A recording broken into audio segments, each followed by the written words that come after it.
जय जगन्नाथ। नमस्कार प्रिय दर्शक बंधु, मु ज्योतिषाचार्य प्रमोद कुमार पंडा आपण मानक स्वागत करुच्ची आपण मानकर प्रिय चैनल एस्ट्रो कल्याण चैनल को।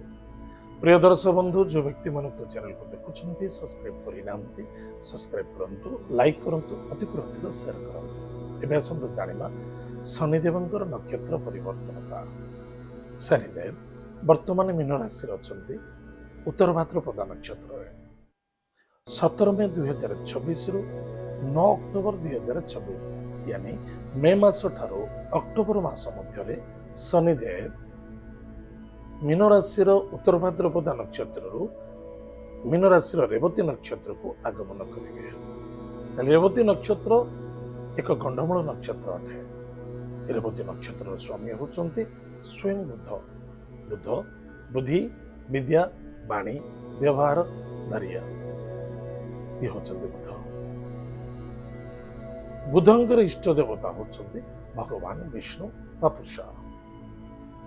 ताहले आज आम चर्चा करिबा जो व्यक्ति जन्म जातक राशि होची कुंभ राशि, अन्यथा लग्न होची कुंभ लग्न। जदि आपण पाखरे जातक नाही, नाम राशि होची कुंभ राशि, निश्चित रूप से आप सब देखा अत्यंत आवश्यकता अछि। प्रिय दर्शक बंधु,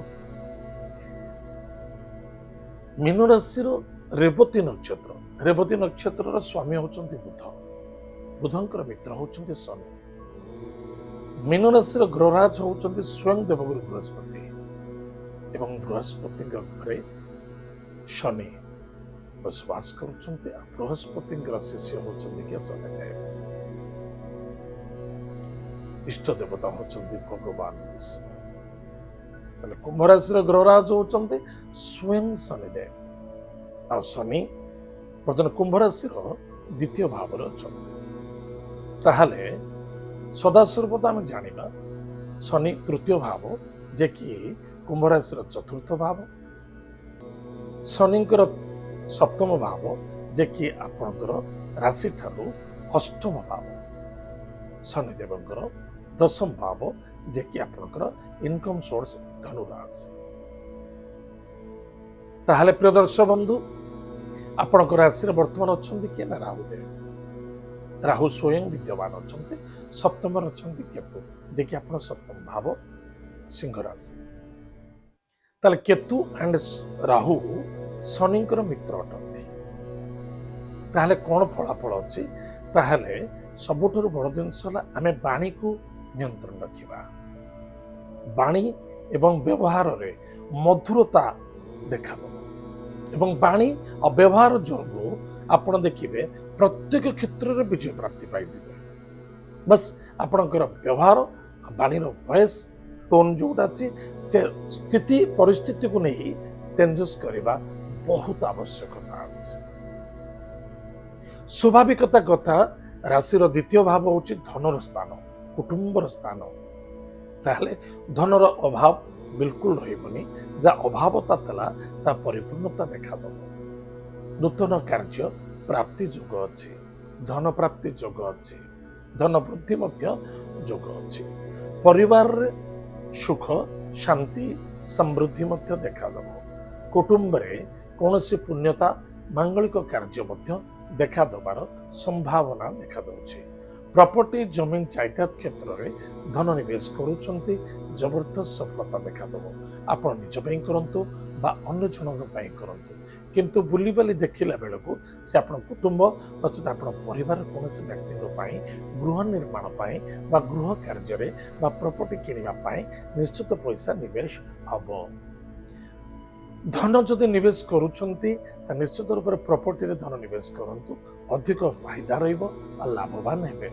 इनकम सोर्स रे बहुत बढ़िया रहिबो। जेकोसी बिजनेस करुचंती बा जॉब करुचंती भलो इंक्रीमेंट मिलिबो, पोजीशन भी भलो मिलिबो एवं व्यापार वाणिज्य क्षेत्र में ग्रोथ देखा दब। स्वास्थ्य रे उत्तम रहिबो। स्वास्थ्य ही संपदा, स्वास्थ्य तो उत्तम रहिबो। विदेश यात्रा, दूर यात्रा, भ्रमण योग अच्छी। एवं जो पिला माने पाठ पढ़ुचंती, पाठ पढ़िया पिला मानक पई जबरदस्त भलो टाइम अच्छे। निसंदेहता कौनसी संदेहयुक्तता नहीं, बहुत लाभ हम। विदेश बा देश रे कौन एजुकेशन करना चाहते आपण करि पारंते। ଅଭାବତା ଦାରିଦ୍ରତାକୁ ନେଇ ବା କୌଣସି ଅଭାବତାକୁ ନେଇ ଯେଉଁ ଚିନ୍ତା ଥିଲା ତା ନିଶ୍ଚିତ ପରିପୂର୍ଣ୍ଣତା ଦେଖାଦେବ ଏବଂ ସଫଳତା ମଧ୍ୟ ଦେଖାଦେବ। ପ୍ଲାନିଂ ଅନୁସାରେ କାର୍ଯ୍ୟ କରନ୍ତୁ, ଅଧିକରୁ ଅଧିକ ଲାଭବାନ ରହିବେ। ଇଣ୍ଡଷ୍ଟ୍ରିଜ କୌଣସି ବଡ଼ ବଡ଼ ଫ୍ୟାକ୍ଟ୍ରି କମ୍ପାନୀ କରିଛନ୍ତି, ସେଥିରେ ମଧ୍ୟ ସୁଧାରତା ଦେଖାଦେବ। ବଡ଼ ଆକାରରେ କିଛି ଲୋନ୍ ଚାହୁଁଥିଲେ, ଲୋନ୍ର ପରିବର୍ତ୍ତେ ଆପଣ କିଛି ଉପାୟ ପାଉନଥିଲେ, କିଛି ଲୋନ୍ ପର୍ସନାଲ ଲୋନ୍ ହଉ ବା ପ୍ରାଇଭେଟ୍ ଲୋନ୍ ହଉ, ଚାहे ଗଭର୍ଣ୍ଣମେଣ୍ଟ ଲୋନ୍ ହଉ, ଚାहे ବ୍ୟାଙ୍କିଂ ସେକ୍ଟର ଯେକୌଣସି କ୍ଷେତ୍ର ହଉ ନା, କିଛି ଲୋନ୍ ଯେଉଁ ଆକାରରେ କିଛି ଅର୍ଥ ପ୍ରାପ୍ତି କରିବା ପାଇଁ ଚେଷ୍ଟା କରୁଥିଲେ, ସେଥିରେ ମଧ୍ୟ ସଫଳତା ଦେଖାଦେବ। ଯେଉଁ ବ୍ୟକ୍ତିମାନେ ଆପଣଙ୍କ ଠାରୁ ଦୂରେଇ ଯାଇଥିଲେ, ଆପଣଙ୍କ ବିଷୟରେ ଷଡ଼ଯନ୍ତ୍ରତା ରଚୁଥିଲେ ବା ଆପଣଙ୍କ ବିଷୟରେ ନେଗେଟିଭ୍ ଚିନ୍ତା କରୁଥିଲେ, ସେମାନଙ୍କ ସହିତ ପୁନଃ ମିଳନ ଦେଖାଦେବ। କିନ୍ତୁ ମନେ ରଖିଥିବା ଦରକାର, ଲୋକ ଚିହ୍ନି କଥାବାର୍ତ୍ତା କରିବା ବା ତାଙ୍କ ସହିତ ବିଜନେସ୍ କରିବା ବହୁତ ଆବଶ୍ୟକତା ଅଛି। କିନ୍ତୁ ପୁନଃ ସେମାନେ ଭବିଷ୍ୟତରେ ଧୋକା ଦେବାର ସମ୍ଭାବନା ଦେଖାଦେଉଛି। 9 ଅକ୍ଟୋବର ପରେ ପୁନଃ ସେଇଭଳି ଯେଉଁଭଳି ଧୋକା ଖାଇଥିଲେ, ସେଭଳି ପୁନଃ ଆପଣଙ୍କ ସହିତ ଦେଖାଦେବାର ସମ୍ଭାବନା ଦେଖାଦେଉଛି।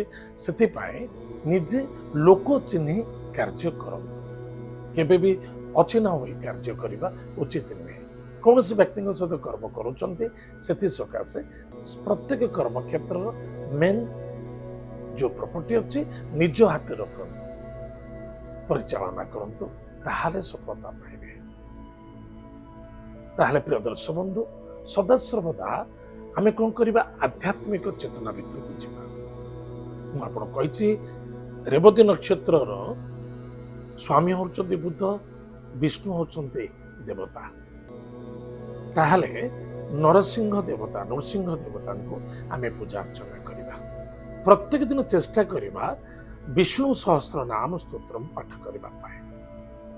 ଭଗବାନ ଲକ୍ଷ୍ମୀଙ୍କର ଅଧିକ ପ୍ରିୟ ହେଉଛନ୍ତି ଶନିଦେବ। ଲକ୍ଷ୍ମୀ ଅଷ୍ଟକ ସ୍ତୋତ୍ର ପାଠ କରିବା। ଶନିବାର ଦିନ କଳା ରଙ୍ଗର ବସ୍ତ୍ର, କଳା ରାଶି ତେଲକୁ ଆମେ ଶନି ଭଗବାନଙ୍କୁ ପ୍ରଦାନ କରିବା ଏବଂ ରାଶି ତେଲର ଦୀପ ଭଗବାନ ହନୁମାନଙ୍କୁ ମଧ୍ୟ ଦାନ କରିବା। ହନୁମାନ ଚାଳିଶା ପ୍ରତିଦିନ ପାଠ କରିବା ଏବଂ ଶନିବାର ଦିନ ସୂର୍ଯ୍ୟାସ୍ତ ପରେ ଭୋଜନକୁ ତ୍ୟାଗ କରିବା। ନିଶା ଦ୍ରବ୍ୟ ସେବନ କରିବା ନାହିଁ ବା କାହାରି ବିଷୟରେ ଗଲତ ଚିନ୍ତାଧାରାକୁ ନେବା ନାହିଁ। ତାହାଦ୍ୱାରା ଆମର ହେଉଥିବା କାର୍ଯ୍ୟରେ କଷ୍ଟ ସମସ୍ୟା ସମ୍ମୁଖୀନ ହେବାକୁ ପଡ଼ିପାରେ। ଯଥେଷ୍ଟ ସାବଧାନ। ତାହେଲେ ପ୍ରିୟ ଦର୍ଶକ ବନ୍ଧୁ, ଆଜି ଆମେ ଜାଣିଲେ କୁମ୍ଭ ରାଶିକୁ ଭଗବାନ ଶନିଦେବଙ୍କର ନକ୍ଷତ୍ର ଯେଉଁ ଚେଞ୍ଜ ହେଉଛି, ତାର କ'ଣ ଫଳାଫଳ ଅଛି ଆଜି ଆମେ ଜାଣିଲେ। ଆଜି ତ ସମୟ ଯାଇଛି, କାର୍ଯ୍ୟକ୍ରମକୁ ଆମେ ଏଇଠି ରଖୁଛୁ। ପୁଣି ଦେଖା ଆଗାମୀ ମଧ୍ୟରେ। ଜୟ ଜଗନ୍ନାଥ, ନମସ୍କାର, ହରି ଓମ୍।